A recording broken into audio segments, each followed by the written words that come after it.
যখন প্রকৃতি নিজের আসল রূপ দেখায় তখন মানুষের আত্মা পর্যন্ত কেঁপে ওঠে।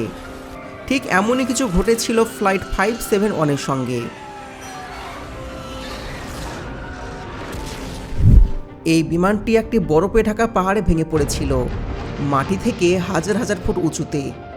আর এই দুর্ঘটনায় যারা বেঁচে গিয়েছিল তাদের সামনে বেঁচে থাকার জন্য ছিল মাত্র একটাই উপায়: নিজেদের পরিবার পরিজন, আত্মীয় স্বজন আর বন্ধুদের মৃতদেহের মাংস খাওয়া।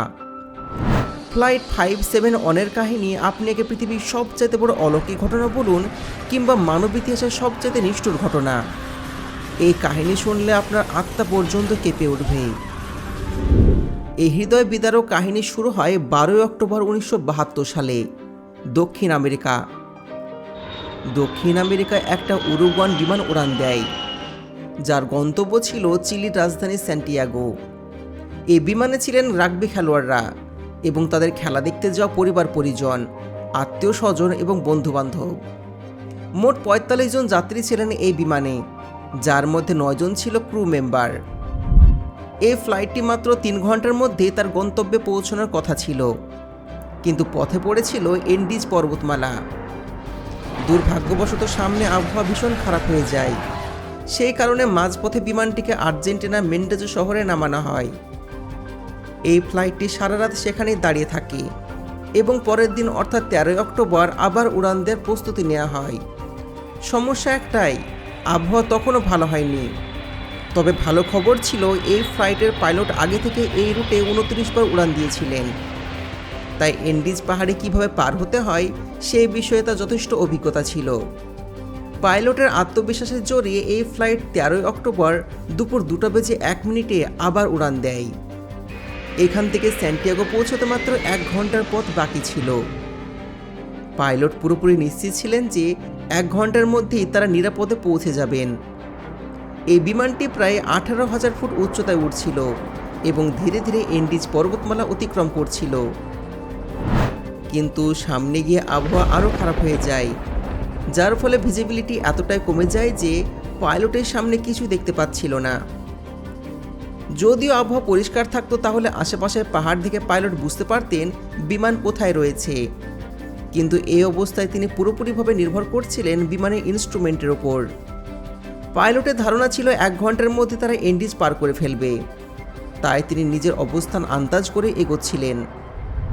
1 ঘন্টা পর যখন তার মনে হলো পাহাড় পার করে গেছেন, তখন তিনি স্যান্টিয়াগো এয়ারপোর্টের এটিসির কাছে অবতরণের অনুমতি চান। এটিসি জিজ্ঞাসা করেন, আপনি কি এন্ডিজ পার করে ফেলেছেন? পাইলট উত্তর দেন, হ্যাঁ, আমি এন্ডিজ পার করে ফেলেছি। এটিসিও পাইলটের দেওয়া তথ্যের ওপর ভরসা করে বিমান নামার অনুমতি দিয়ে দেয় এবং বলেন বিমানটিকে 11,000 ফুট উচ্চতায় নামিয়ে আনতে। 3:21 পাইলট ধীরে ধীরে বিমানের উচ্চতা কমাতে শুরু করেন। হঠাৎ করে নিচে নামতে পাইলট দেখতে পান এখানেও এন্ডিজ পাহাড় শেষ হয়নি, সামনে বিশাল এক পাথরের দেওয়াল। তৎক্ষণাৎ পাইলট আবার বিমান উপরে তোলার চেষ্টা করেন, কিন্তু ততক্ষণে অনেক দেরি হয়ে গেছে। বিমান উঠতে উঠতে এই পেছনের অংশ পাহাড়ের সঙ্গে ধাক্কা খায় এবং সেটা আলাদা হয়ে যায়। পেছনের সিটগুলো যাত্রী সহ বাতাসে ছিটকে পড়ে এবং 3 জন যাত্রী সেখানে প্রাণ হারান। এই ধাক্কায় বিমানের ডান দিকে ডানাও ভেঙে যায়, এর ফলে বিমানে ভারসাম্য হারায়। এরপর অন্য ডানাটিও পাহাড়ের সঙ্গে ধাক্কা খেয়ে ভেঙে যায়। এখানে শুধু বিমানের সামনের অংশটুকু অবশিষ্ট ছিল, যা 350 কিলোমিটার প্রতি ঘন্টা গতিতে নিচে গ্লেশিয়ারে আছড়ে পড়ে। বিমানটি সম্পূর্ণ ধ্বংস হয়ে যায়, পাইলট ঘটনাস্থলেই মারা যান। অন্যদিকে 45 জনের মধ্যে 12 জন দুর্ঘটনায় প্রাণ হারান। বাকি 33 জন কিন্তু তখনও বেঁচে ছিলেন, কিন্তু অধিকাংশই মারাত্মকভাবে আহত ছিলেন। তারা এটাও জানতেন না তারা আসলে কোথায় আছেন, তারা শুধু এটা জানতেন তারা এন্ডিজ পর্বতমালাতে হয়তো আছেন। এই দুর্ঘটনাটি ঘটেছিল মাটি থেকে 3,570 মিটার উঁচুতে এন্ডিজের একটা অজানা পাহাড়ে। তারা কি এখান থেকে বাঁচতে পারবেন কেউই জানতেন না। এখন পর্যন্ত যা ঘটেছে তা কেবল ছিল একটা ছোট্ট ট্রেলার। এই বিমানের আসল গল্প তো এখন শুরু হবে। আপনি কল্পনা করতে পারবেন না সামনে তাদের সঙ্গে কি ভয়ঙ্কর ঘটনা অপেক্ষা করছে। এই নির্জন এন্ডিজ পাহাড় এখন এবার তাদের ওপর মৃত্যুর মতো নেমে আসবে। পরবর্তী ঘটনাগুলো জানলে আপনার আত্মা পর্যন্ত কেঁপে উঠবে। আহত যাত্রীদের একজন ছিলেন নান্দো পারাডো, যার মাথায় গুরুতর আঘাত লাগায় তিনি কোমায় চলে যান। অন্যদিকে একটা সমস্যা ছিল, সূর্য অস্ত যেতে চলেছে, সন্ধ্যা নামছে। অন্ধকার নামলে এই বরফে ঢাকা পাহাড়ে রাত কাটানো প্রায় অসম্ভব, কারণ রাত্রেবেলায় তাপমাত্রা নেমে যায় -30°C। রেস্কিউয়ের জন্য 4টি বিমান পাঠানো হয়। তারা এন্ডিজ পাহাড়ের চারিপাশ খুঁজে দেখেন তন্ন তন্ন করে, কিন্তু কিছুই খুঁজে পান না, কারণ বিমানটি এমন জায়গায় ভেঙে পড়েছিল যেখানে চারপাশে সাদা বরফ আর ঘন কুয়াশা ছিল, আর বিমানটিও ছিল সাদা রঙের। ওপর থেকে দেখলে ক্র্যাশ সাইট বোঝা যাচ্ছিল না।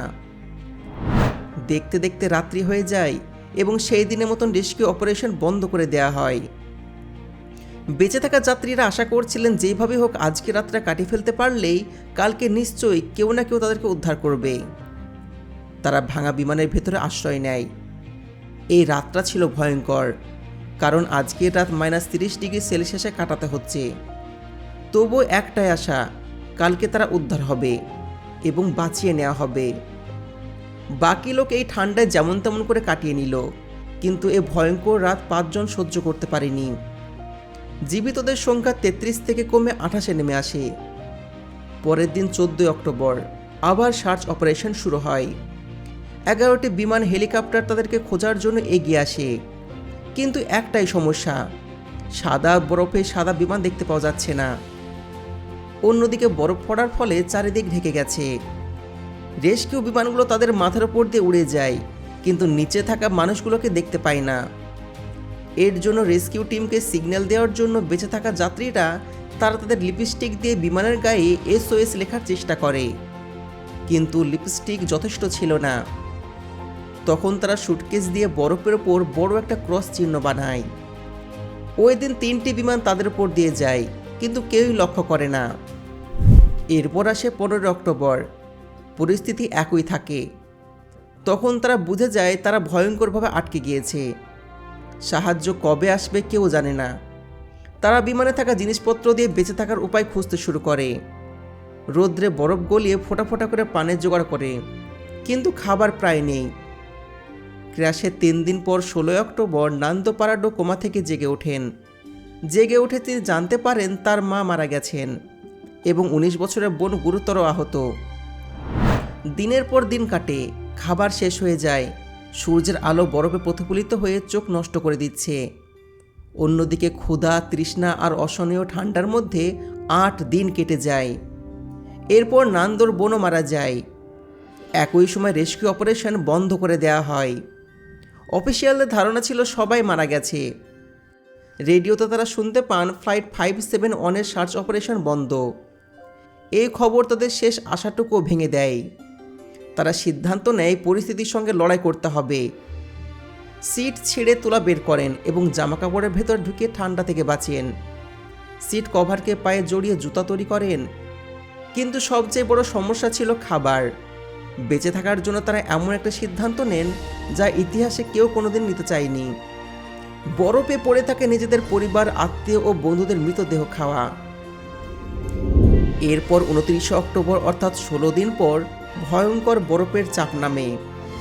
বরফের নিচে চাপা পড়ে আরও 8 জন মারা যায়। জীবিত থাকে মাত্র 19 জন। 3 দিন চেষ্টায় তারা বরফের নিচ থেকে বের হতে পারেন। তখন সিদ্ধান্ত নেন এখানে থাকলে সবাই মারা যাবে, পাহাড় পেরিয়ে সাহায্য খুঁজতে হবে।